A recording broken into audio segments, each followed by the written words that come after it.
So what was it that made you start? So, actually, let me go back a little bit because there's some backstory that led up to it. So, I'm going to start with me personally. I grew up basically in a two-parent home. Mm-hmm. My mom was a nurse and my dad was a fireman.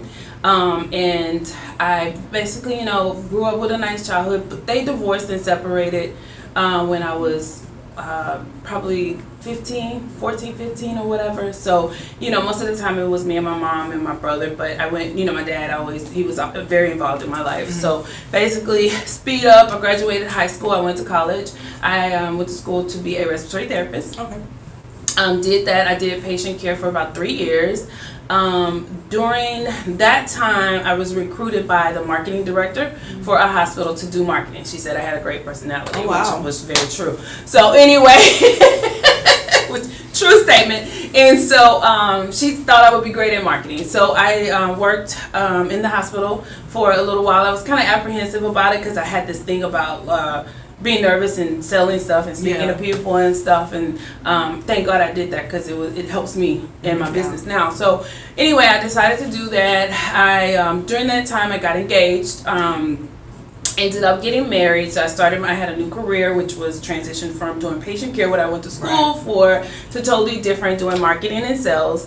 So I got married. I had kids. I didn't have kids until late. So let's speed up. I'm 33 by this time. I had kids when I was 33. I have twins, a boy and a girl. They're 11 years old, Kendall and Jackson. Well, you don't at all look almost 44. Thank you. That's because we have these fabulous services. Okay. We have anti-aging services. So if you're 44 and you want to look 33 like me, then give us a call. Absolutely. So she has, so I speed up to, I got married, I had my babies, and so I had a really rough pregnancy. I had a hard time getting pregnant.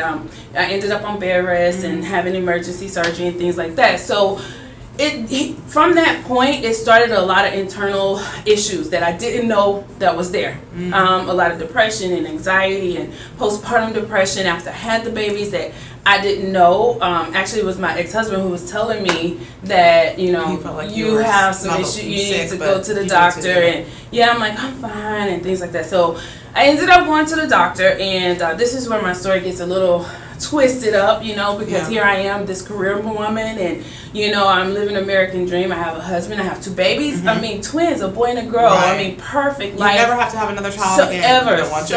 One pregnancy and I was done. So those are things that people dream of. And so you would think that this girl's got it together, but inside I didn't. So I ended up going to the doctor, my general practitioner, and talking to him about my issues. And so he had been my doctor for a very long time, and he said, well, I want to give you some medicine, something to help you. And I said, I don't want to be on meds. I don't want to do that. It's going to make me feel, funky and this and that. I don't know what to do. And he said, well, I'm going to tell you like I tell my wife. Have a couple glasses of wine in the evening. When you get kind of funky and you're feeling like you can't handle the day, and by this time I had went back to work. So here I am working this high pressure stress job, a director of a hospital for marketing, which I was in charge of making sure everybody had patience. Making sure everybody had patience to work. Here's the doctors and if I didn't do my job, people didn't work because we didn't have patience. So it was a lot of pressure. And then I come home, to the babies, and my ex-husband worked at a plant, and so he was working 12-hour shifts. So I was pretty much on my own. And so I said, okay, fine. So he said, on those crazy days, have a couple glasses of wine. So I started, every once in a while having it. Then it increased to every day. Then it increased from a couple glasses to bottles. So my ex-husband was like, you're starting to drink a lot. He noticed it. He notices everything. Still, even my ex-husband still notices everything. He's probably gonna hear that. So I said, well, we thank you. So I said, well, the doctor told me that I can have a couple glasses of wine. He said a couple glasses, not a whole bottle, is what I had to be reminded. So I said, okay. Well, by that time, I had already lost control. Didn't know it. So at that time, I was 38. So between the age of 38 to 40, I'm going to give you the short version of my story. Between the ages of 38 to 40, I lost everything. So I lost my career. Due to alcoholism? Lost my career. My ex-husband divorced me. I ended up getting a DWI, felony DWI, the first time because I had my kids in the car. Yeah. I had never been in trouble. Like I said, I was 38 years old, so we paid all this money for this attorney and things like that, and we focused so much on fixing it. When I say we, he was still there, and so we paid all this money. The attorney got it dropped to a misdemeanor, and I was on probation, and it was fine. Yeah. It was 6 months probation, and after that, it was going to be off my record, and I was going to move on. Still drinking. Still drinking because the problem wasn't addressed. Fixed. Problem was not even addressed. Okay, so And I can't believe the doctor he didn't allowed you to navigate the way that he did. You said, I don't want to take medication, and then his suggestion was, well, just drink instead. a couple glasses, which red wine, which he meant like maybe once or twice a week in the evening, which is normal. Normal people can do it. When you have addiction that runs in your family, you have, a mom that's an alcoholic or a grandfather that was alcoholic, and it runs rampant in your family, and you're not educated on how this is going to affect you, then that you don't know. You don't That know is see it actually coming. also how I ended up in AA myself. Oh yay! So glad my sister. Okay, so see, I get it. okay, Definitely so understand. great to know that. So you feel where I'm coming from. So speed up to the DWIs and this and that. So my ex-husband divorced me because I got the first one. We went through all of that. The second one came, and I was still on probation. Damn. So it was no getting out of it.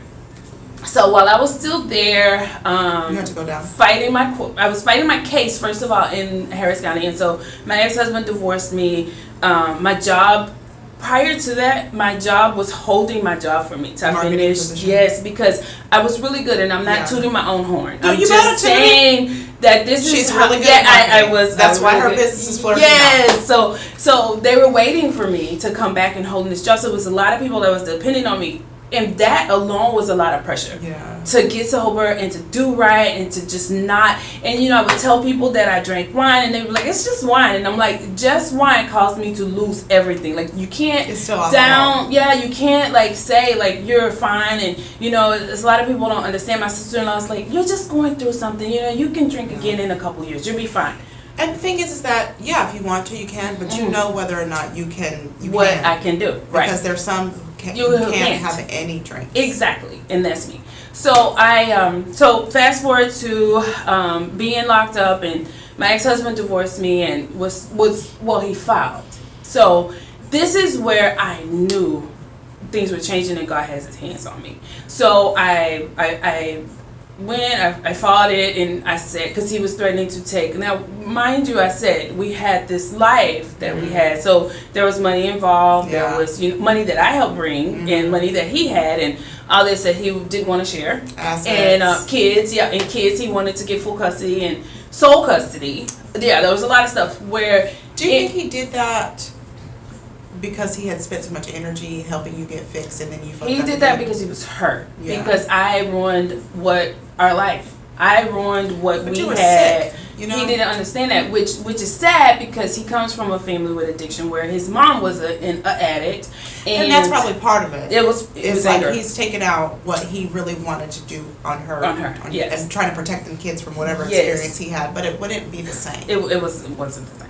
So this part of my life literally only lasted about 2 years. That's all it takes. So for it's you all to it takes. be like a- When I lost everything, it was 2 years. So okay, fast forward. So I ended up getting a 10-month sentence. I had spent 3 months in county, so I ended up going to state jail for 10 months. Well, while I was in state jail, I'm fighting. I'm like, I cannot let this man have this divorce. I can't let him have everything I work for. My kids, and it was really hard. How old were the kids at that time? They were about 5. Yeah, it was really, really hard because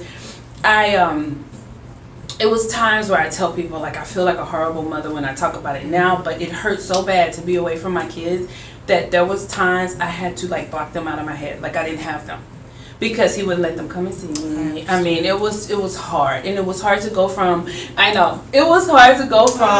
in the house with them to being snatched away. They don't know what's going on. Where's my mom? The dad is... And he really knows what he's saying, though. He's a good dad, but he wasn't there. I mean, he was working, And so it was really hard. So I would just have to block it out.